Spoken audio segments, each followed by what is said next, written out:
Welcome to my channel, where the scariest stories come to life. Before we dive into today's chilling tale, make sure to hit the subscribe button and turn on notifications, so you never miss a story. Now, let's get into the horror. This was a long time ago, when I was 13 years old. It was summer, and I spent pretty much all day playing on my PS3 or watching whatever was on TV. Sometimes I'd go outside or hang out with some friends, but it was raining heavily this day, so I was hunkered down inside. My dad always worked until 10 o'clock, and my mom was a nurse, so her schedule was kind of all over the place. Most of this day, I was playing around on the PS3, but around 7 o'clock, I went down to the kitchen to make some food for myself. While I was down there, a sudden knock came at the front door. I didn't really want to answer. As a kid, I was always nervous whenever someone was at the door. I waited a minute and tried to be quiet until they left.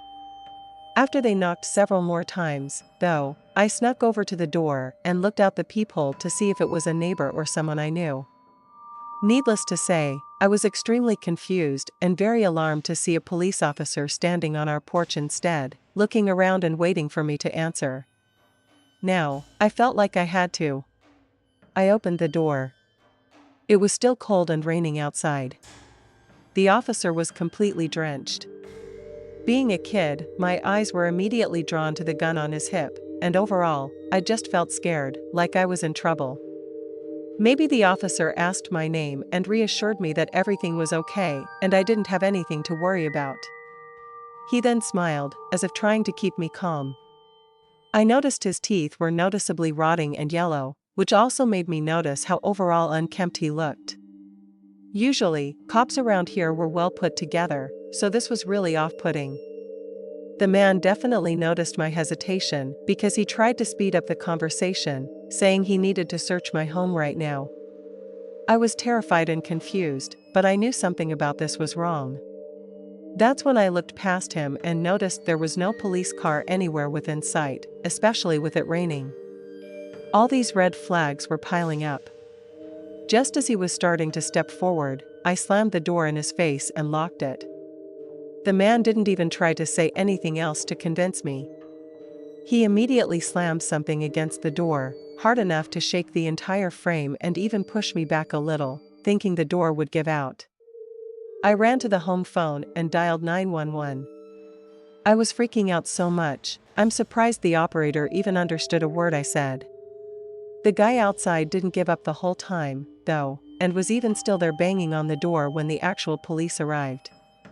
I heard him even tried to convince them he was a real officer, but obviously, that did not go well. He was taken in, and initially, my parents didn't tell me much about the charges, probably for my own safety. A few years later, they actually told me that during the interrogation, the man admitted to attempting to kidnap me. Had I been any more trusting, I don't know where my life would be right now. My name is Leo, and I work for a pizza shop in my small town. I don't do deliveries or anything like that, but I do mostly everything there is to do inside the shop itself. I make the pizza, organize the stations, clean, and get all the closing tasks done every night. My interactions with customers are usually pretty minimal since we have a few high school kids to take orders and everything like that, but they're only scheduled to work until 11 o'clock on weekdays, and the shop closes at 12:30. Any customers or orders that come in after that, I have to take care of myself. This was a regular Monday. Everything went super smoothly for the most part, and at 11, my coworker left on the dot. Now it was just me to take care of all the orders left and then close up. Usually, it would be really slow after 11 o'clock, so I started to clean up the process a bit early. About a half hour before closing, a call came in. Praying it wasn't for a last-minute order, I picked up the phone and said my generic, "Hey, thanks for calling. How can I help you?" Right after I finished, there was a quiet pause, and then they hung up. Right away, I put the phone down and said a few choice words, thinking it was just a prank call from a couple of immature kids. I went back to the kitchen, where I was cleaning. Not even 30 seconds later, though, I heard the bell ring by the door. The timing was a bit annoying, but I put everything back down and walked to the front. A guy was now standing at the counter with a heavy coat on and a black beanie covering his head. His eyes were what really put me off, though. He had these extremely dark circles and bags, like he hadn't slept in a week, yet his eyes were wide open. "Hello. How can I help you?" I said, standing a couple of feet away from the counter. "I'd like to place an order right now," he said. The way he said it was odd, and it very obviously told me that something was off about this guy.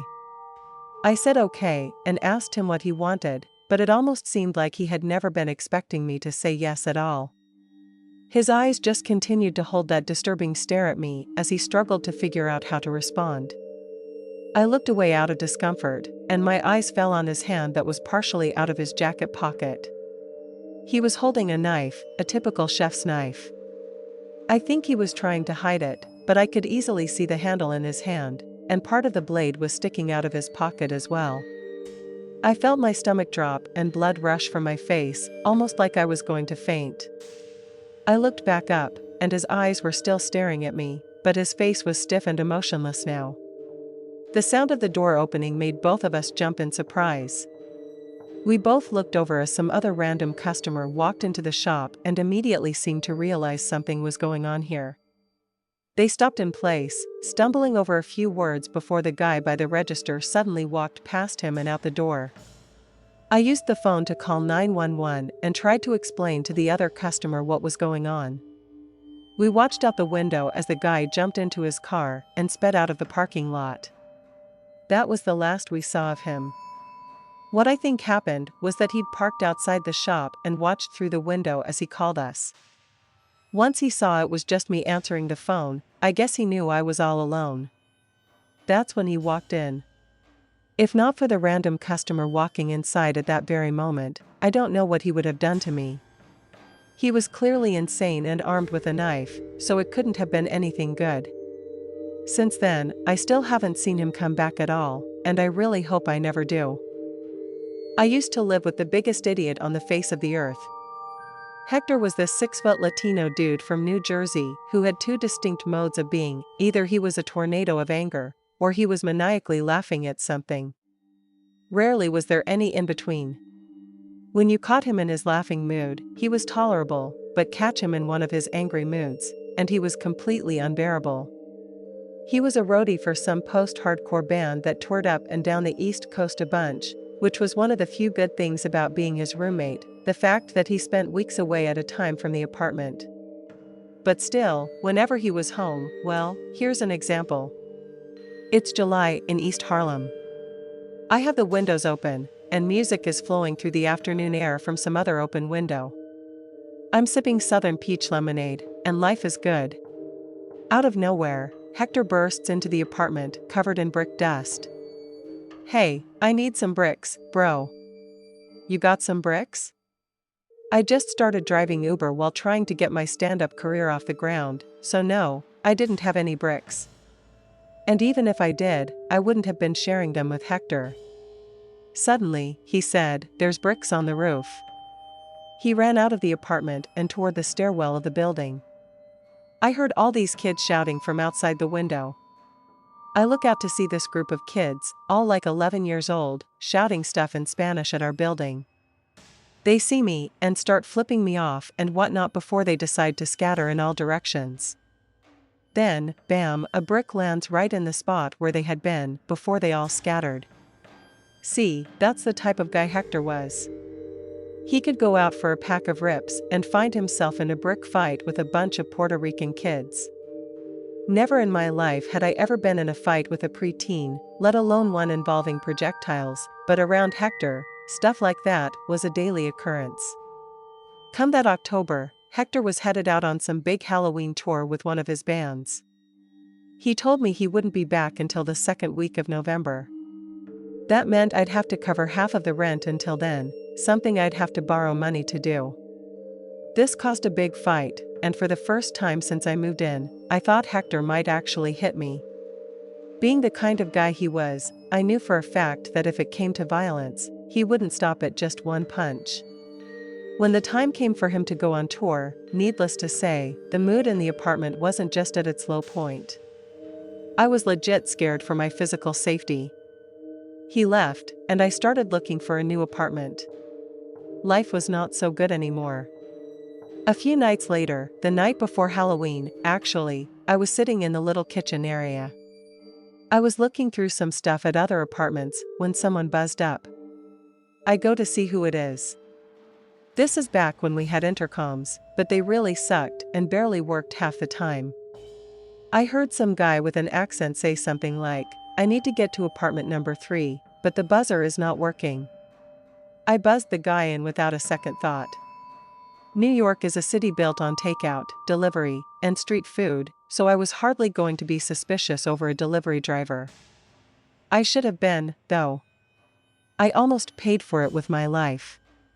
Not a moment later, those guys busted the front door open like it was nothing. Just smashed the lock right through with a sledgehammer. I actually thought it was the police at first, because they just piled in, guns drawn, shouting to get on the floor and get down. Once they were talking to each other and I was lying face down in the linoleum, that clued me into the fact that these were just stick-up guys. What were they doing in my apartment, though? My first thought was, God, Hector, whose toes did you step on now? But before I could wonder anymore, one of the guys started asking me, "Where is it?" He was screaming, "Where is it?" I thought, where's what? That just made them even more mad. They started kicking me over and over until I balled up in the fetal position. Then they asked me again. I didn't even know what they were talking about, so obviously, I couldn't tell them anything else. I just said that I had no idea. There was $20 in my wallet, but that's all I had. The offer of $20 just offended them further, and they started kicking me even harder before they started tearing apart the apartment like they were looking for something in particular. When I say tearing it apart, I really do mean it. They were breaking everything, pulling drawers all the way out, and throwing them. It was destruction in every sense of the word. It was around then that I got a good look at a couple of the guys. They were all messed up and had stuff over their faces. All were wearing black gloves and the works. These were probably professional stick-up guys, probably robbed drug dealers for a living. Hector wasn't dealing, I think I would have noticed at some point. I saw a lot of broken guitars and amplifiers around, but not too many piles of drugs or money. As I was thinking about this, one of the guys said, "Are you sure this is the right place?" "I don't know, man. They only told me, he keeps it behind the bathtub." I felt this wave of relief washing over me. They'd got the wrong place. Surely, they were just gonna walk out right now, maybe take my phone so I couldn't call the cops or something. I told them my phone was on the table next to my food and I wouldn't call the police if they just left right now. The stick-up guys kind of paused and looked at each other. Then, right as I thought they were about to leave, one of them said, "I think he's seen my face when we were breaking in. Man, he's gotta go." One of them had a gun. The guy who wanted me dead started reaching to take it off the guy who had it. The guy who had it didn't want to give it up, though. That was my cue to soil myself and start begging for my life. Not my proudest moment at all. They were arguing over whether or not to kill me. I was there begging for my life. It was all chaos and shouting and screaming. I'm amazed no one had called the cops already. All of a sudden, boom, the front entrance of the apartment building slammed shut, and I could hear a very familiar voice coming up the stairs. I'm not even going to type out what Hector was saying. I'd be cancelled and deleted from the internet within seconds after posting it. But let's just say someone had cancelled their tour 3 days in, and he was absolutely livid about it. He was screaming out every curse and horror under the sun, ranting and raving as he pounded his way up the stairs and into the apartment. Both me and the stick-up guys were frozen in anticipation as he entered. He said something like, "Hey, I got your money, you whiny baby." The guy with the gun aimed it at Hector as he walked in. He looked around at the pure destruction that greeted him and said, "Who are you people?" "Well, who are you?" the guy with the gun screamed back. Hector was gone by this point. He was foaming at the mouth, looking like his eyes were about to pop out of his head in anger. I watched in amazement as Hector basically turned into a drunken, slightly overweight Jason Bourne. All of a sudden, he swung his backpack and threw it at the shooter. He struck him right in the face and knocked him off balance. Hector charged at him and tackled him down on the carpet, then started beating his face into the floor. The two other guys tried to jump in, and I was thinking someone was about to get shot or killed. Out of nowhere, Hector jumped up and began sending full-body punches at both of the guys, holding his own. He knelt down and grabbed the gun from the floor. Now he was holding the gun he'd almost been shot with, telling the guys to back up or else. His face was bleeding from being beaten up, but he was totally gassed, and he was having fun just having won a 3-on-1 fistfight. He sat down on the shooter's back and told the other guys to get out right now. He told me to dial 911. Only when the cops showed up to arrest the guy that he'd managed to detain did he realize he'd actually been stabbed in the shoulder. That night, as he got stitched up at the hospital, I sifted through all the broken and non-broken stuff, swept up all the broken glass and ceramics, and generally tried to put the apartment back in order. He got back at around 1 a.m., still drunk after the doctor told him not to drink on these painkillers. Immediately, he started complaining about the break-in. I just carried on cleaning up, stopping only briefly to say something deeply heartfelt. "Hector, I just wanted to say thanks. I think you might have saved my life today, dude. And I just wanted to say thank you." I felt my throat kind of tighten up as I said it, in a very similar way to how it's doing now as I'm typing this, remembering that night. Hector looked at me with this look in his eyes that almost made me feel like I'd gotten through to him, that is, until he replied with, "Whatever. You could have jumped in at any time." I didn't mind, though. I knew Hector well enough by that point to know he wasn't exactly in touch with his feelings. He immediately sought to leave the room due to the uncomfortable amount of emotion in the air. He turned and said, "Did you see the look on those guys' faces? That's hilarious." He just walked back into his bedroom, laughing that evil toddler laugh that makes my skin crawl. For just over a year, I shared an apartment with the biggest idiot on the face of the earth, and I owe that idiot my life. Thanks for sticking around till the end.